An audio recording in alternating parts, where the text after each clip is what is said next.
سب سے پہلے بیت اللہ کی نعمت ہے. بیت اللہ اللہ کا گھر ہے. اللہ تبارک و تعالی نے اپنا گھر آسمانوں سے اتار کے زمین پر رکھ دیا ہے. اور ظاہر ہے کہ دنیا میں کوئی بادشاہ اپنا گھر کسی علاقے میں بنائے، اس علاقے کی ویلیو بڑھ جاتی ہے کہ بادشاہ وقت نے یہاں پر اپنا گھر بنایا ہے، اجی میئر صاحب نے یہاں گھر خریدا ہے، اجی وزیر اعظم صاحب نے یہاں گھر لیا ہے، اور اس سوسائٹی کے اندر جو پرائم منسٹر کا گھر ہے، تو گویا کہ اس علاقے کی ویلیو بڑھ جاتی ہے.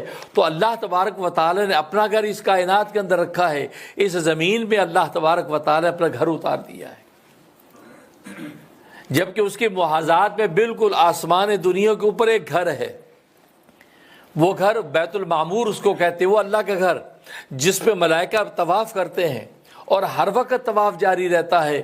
حدیث میں آتا ہے کہ ایک وقت میں 70 ہزار فرشتے طواف کرتے ہیں، 70,000 فرشتے طواف کرتے ہیں.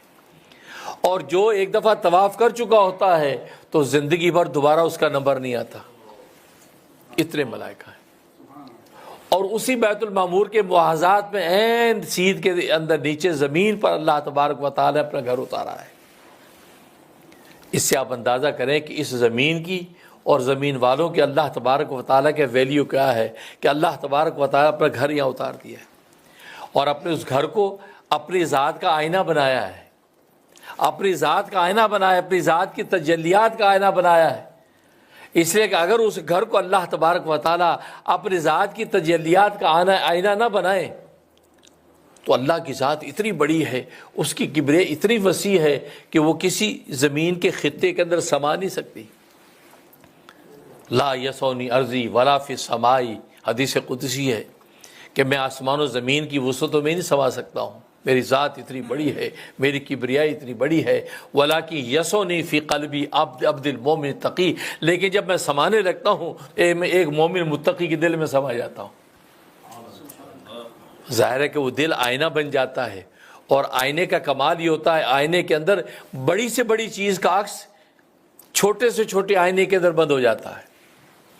اب آپ دیکھیں سورج کتنا بڑا ہے، کتنا بڑا سورج ہے. لکھا کہ اس زمین سے بھی 700 گنا بڑا ہے، اتنا بڑا ہے سورج. لیکن آپ اس کے آگے آئینہ کریں، آئینے کے اندر پورا سورج آ جاتا ہے. جو سورج پوری کائنات سے بھی کئی گنا بڑا ہو، لیکن آپ اس کے اندر آئینہ کرتے تو اس آئینے کے اندر سورج آ جاتا ہے. تو گویا کہ دیکھو اس کا عکس ایک چھوٹے سے آئینے کے اندر آ گیا ہے. تو بس اللہ تبارک و تعالی نے اس بیت اللہ کو اپنی ذات کے تجلیات کا آئینہ بنا دیا ہے. اس آئینے کے اندر اللہ تبارک و تعالی کی ذات کی تجلیات ہیں. اور یہی وجہ ہے کہ جب بیت اللہ کو سجدہ کرتے ہیں تو کنسیڈر یہ کیا جاتا ہے کہ اللہ تبارک و تعالی کو سجدہ کر دیا ہے، اللہ تبارک و تعالیٰ کے سامنے سجدہ کیا ہے، کیونکہ بیت اللہ یہ اس پر اللہ تبارک و تعالیٰ کی ذات کی تجلیات نازل ہو رہی ہیں. اور یہ بیت اللہ اللہ تبارک و تعالیٰ کی ذات کی تجلیات کا آئینہ ہے جس کے اندر پوری ذات کی تجلیات بند ہو گئی ہیں. اب جب انسان اس کے سامنے سجدہ کرتا ہے تو گویا کہ اللہ تبارک و تعالیٰ کی ذات کو سجدہ کر رہا ہے. اس لیے وہ صرف ایک مکان کا نام نہیں ہے بلکہ اللہ تبارک و تعالیٰ کی ذات کی تجلیات کا آئینہ ہے. تو اس سے پتہ چلتا ہے کہ اللہ تبارک و تعالیٰ کو اس زمین کے ساتھ کیسی خصوصیت ہے کہ اللہ تبارک و تعالیٰ زمین کے اندر انسان کو اپنا نائب بنایا اور پھر اللہ تبارک و تعالیٰ اپنا گھر زمین پر اتار دیا ہے.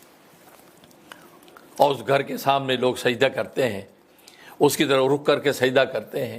جب سامنے ہے تو عین کی طرف ذات کی طرف سجدہ کرتے ہیں، دور ہے تو اس کی ڈائریکشن کی طرف سجدہ کرتے ہیں.